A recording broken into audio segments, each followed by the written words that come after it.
The security footage showed everything. Rachel Chen sat in her office on the 40th floor watching the monitors. 2:00 in the morning. The building should have been empty except for security and the night cleaning crew. But there, on camera 15, she saw movement.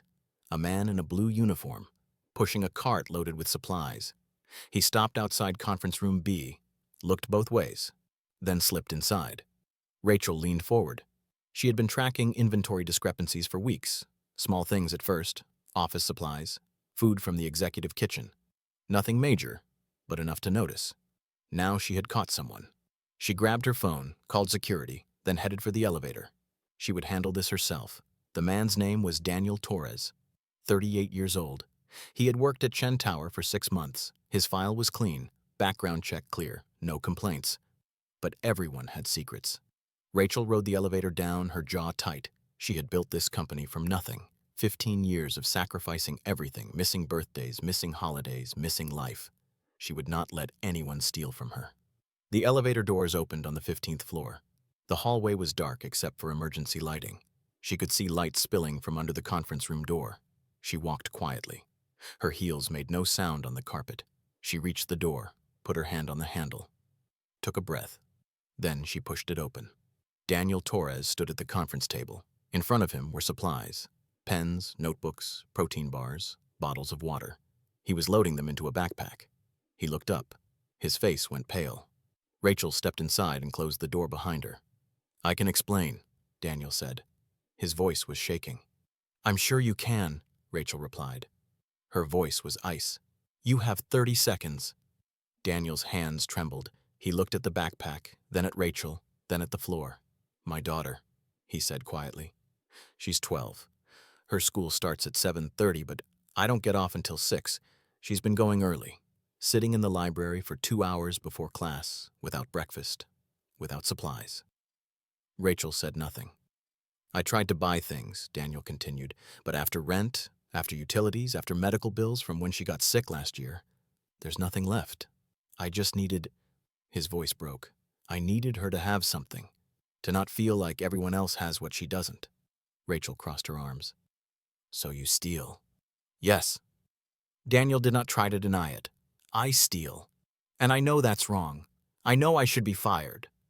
But I don't know what else to do." Rachel walked to the table. She looked at the items he had taken: 3 notebooks, a pack of pens, 5 protein bars, 2 water bottles, maybe $30 worth of supplies. She thought about her own childhood, growing up in a 1-bedroom apartment with her mother, wearing clothes from thrift stores, going to school with supplies her mother had shoplifted from the drugstore because that was the only way. She had judged her mother for that, sworn she would never be like her. But standing here now, looking at a father trying to give his daughter what she needed, Rachel felt something crack inside her chest. "Where's her mother?" Rachel asked. Daniel's jaw tightened. "Gone. Left when Elena was 3. Said being a mother wasn't what she wanted." "And you're raising her alone?" "Yes." Rachel picked up one of the notebooks. It had a unicorn on the cover. "My daughter loves unicorns," Daniel said softly. "I saw this and thought—" He stopped, shook his head. "It doesn't matter what I thought." Rachel set the notebook down. She looked at Daniel. Really looked at him. His uniform was old but clean. His shoes were worn but polished. His eyes were exhausted but not defeated. "Security is on their way," Rachel said. Daniel nodded. "I understand. You'll be arrested. Charged with theft." "I know. Your daughter will end up in the system." Daniel's face went white. "Please, please don't do that. I'll pay you back. I'll work extra shifts. I'll do anything. Just please don't take her away from me." Rachel's phone buzzed. A text from security. "On our way up." She had 90 seconds. She looked at Daniel, then at the supplies on the table, then at the security camera in the corner of the room. She made a decision. "Put everything back in your cart," she said. Daniel stared at her. "What?" "Put it back. Now." He moved quickly, loading the items back onto the cart. His hands were still shaking. Rachel walked to the door, opened it, stepped into the hallway. 2 security guards rounded the corner. "False alarm," Rachel said. Her voice was calm, authoritative. "Motion sensor malfunction.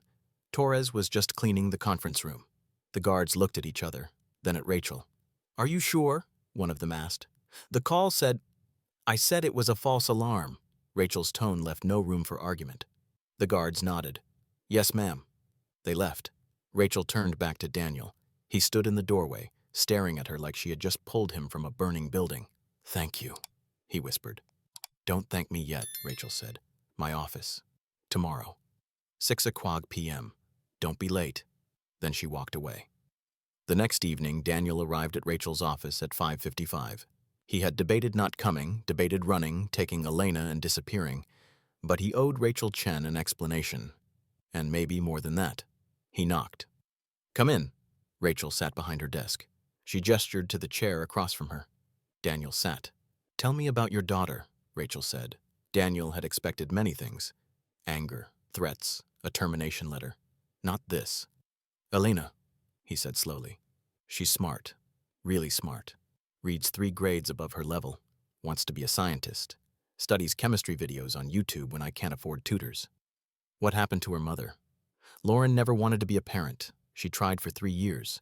Then one morning she left a note and disappeared. I haven't seen her since. Do you pay child support? Daniel laughed bitterly. To who? She left. No forwarding address, no contact. Rachel nodded. She opened a drawer in her desk and pulled out a folder. I did some research today, she said. Your rent is $2,800 a month. Your salary is $2,400. After taxes, you take home about $2,000. That leaves you $200 for everything else. Daniel said nothing. The numbers spoke for themselves. You had medical bills last year. $8,000. Elena had pneumonia. Yes. You're paying $200 a month. It'll take you 3 years to clear the debt. I know. Rachel closed the folder. She looked at him with an expression he could not read. I'm going to make you an offer, she said. And I want you to listen carefully before you respond. Daniel waited. I'm creating a new position, facilities coordinator. You'll manage the cleaning staff, oversee building maintenance, handle inventory.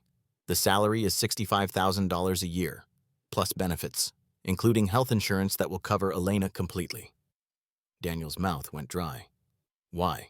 Because I've spent 15 years building this company, Rachel said, and somewhere along the way I forgot what it was like to struggle. Last night, you reminded me. I stole from you. You took supplies worth $30 to feed your daughter. That's not theft. That's survival. Daniel's eyes filled with tears. He tried to blink them back. Failed. I can't accept this, he said. It's too much. It's not charity, Rachel replied. You'll earn it. The job is real. The work is hard. But you'll have weekends off. You'll have time with Elena. Daniel looked down at his hands. Hands that had scrubbed floors, emptied trash, cleaned toilets. Hands that had held his daughter when she cried. Hands that had stolen because he had run out of options. Okay, he whispered. Okay. Rachel stood. She walked around the desk and extended her hand. Daniel stood and shook it. One more thing, Rachel said. Elena, how are her grades? Straight A's, top of her class. Good. I'm starting a scholarship program for children of employees, full ride to any college. Elena will be the first recipient. Daniel could not speak. He just stood there, tears running down his face, trying to understand how his life had changed in 24 hours. Rachel handed him a tissue. Start Monday, 8:00 a.m. And Daniel? Yes? Bring Elena by next week. I want to meet her. 3 months later, Rachel sat in her office late at night. She had just closed a deal worth $50 million.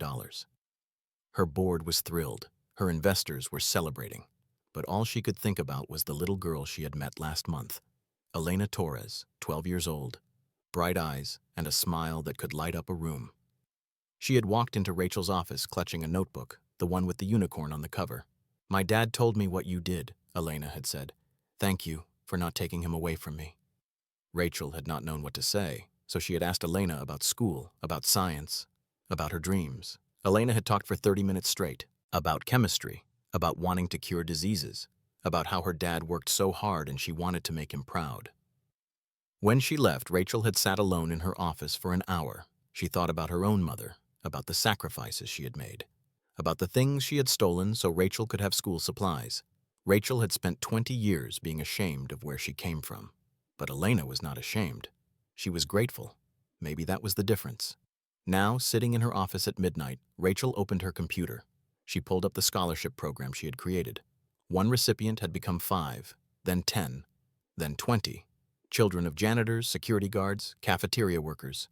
Kids whose parents worked in the shadows, keeping the building running while executives like Rachel got the credit. She had funded it herself. $2 million so far. More to come. Her phone buzzed. A text from Daniel. Thank you. Elena got accepted to science camp this summer. She cried when I told her we could afford it. Rachel smiled. She typed back. She earned it. Tell her I'm proud of her. 3 dots appeared, then disappeared, then appeared again. You changed our lives. I don't know how to repay you. Rachel thought for a moment. Then she wrote, pay it forward. When you're in a position to help someone else, do it. She hit send. Then she closed her laptop, turned off the lights, and went home. For the first time in 15 years, she left the office before midnight. For the first time in 15 years, she felt like she had done something that mattered. 1 year later, Daniel Torres stood in front of the Chen Tower staff. 200 people filled the auditorium. Janitors, security guards, maintenance workers, the people who made the building run. Rachel had asked him to speak. He cleared his throat, looked out at the crowd. Most of you don't know me, he said. But I know you. I see you working late. I see you coming in early. I see you giving everything you have to jobs that don't always get recognized. People nodded. 2 years ago, I made a mistake, Daniel continued. I stole supplies from this company because I couldn't afford to give my daughter what she needed. I was caught by Rachel Chen. And instead of firing me, instead of pressing charges, she gave me a chance. He paused. She gave my daughter a future. And she gave me hope. His voice broke. I'm telling you this because I want you to know something. This program we're starting today, this Employee Assistance Fund, it's not charity. It's Rachel Chen saying what I wish someone had told me years ago. You matter. Your families matter. And you're not alone. Applause filled the room. Rachel stood at the back. She did not take the stage. She did not need credit. She just watched as Daniel announced the new program, scholarships for employees' children, emergency funds for medical bills, childcare assistance, counseling services, $10 million committed. More to come. When the presentation ended, people came up to thank her. She shook hands, accepted hugs, listened to stories of struggle that sounded exactly like her own childhood. And for the first time in her life, Rachel Chen understood something. Success was not about how much money you made, it was about how many lives you changed. That night, Rachel drove to her mother's grave. She had not visited in 5 years. She stood in front of the headstone, simple, gray. Her mother's name and dates. I'm sorry, Rachel said quietly. I spent so long being ashamed of you, of how we lived, of the things you did to survive. The wind moved through the trees. But I get it now, Rachel continued. You did what you had to do, just like Daniel did, just like so many people do every single day. She knelt down, placed her hand on the stone. I'm trying to do better, to help people the way I wish someone had helped us. She stayed there for a long time. When she finally left, she felt lighter. The building is quiet now. The lights on the 40th floor have been dimmed. In Rachel Chen's office, on her desk, sits a framed photograph. Elena Torres, wearing a lab coat, standing in front of a science fair display. First place ribbon pinned to her board. Next to it, a note in careful handwriting. Thank you for seeing my dad. Thank you for seeing us. And beneath that, in Rachel's own hand, thank you for reminding me where I came from. Because in the end, we are all just trying to survive. Trying to give our children what we did not have. Trying to make meaning from struggle. And sometimes the person who saves you is not a stranger. Sometimes it is someone who sees themselves in your desperation. Someone who remembers what it feels like to be invisible. Someone who chooses, in one critical moment, to extend a hand instead of pointing a finger. Rachel Chen learned that kindness is not weakness, that second chances can change everything, that the smallest act of mercy can ripple outward in ways you never imagine. And Daniel Torres learned that asking for help is not failure, that love sometimes means making impossible choices, that broken things can heal when someone finally sees them. In the shadows of the building, in the quiet hours when most people sleep, the work continues. Floors are mopped, trash is emptied. The invisible people who make everything run keep showing up, but now they show up knowing someone sees them, someone understands, someone cares, and that changes everything.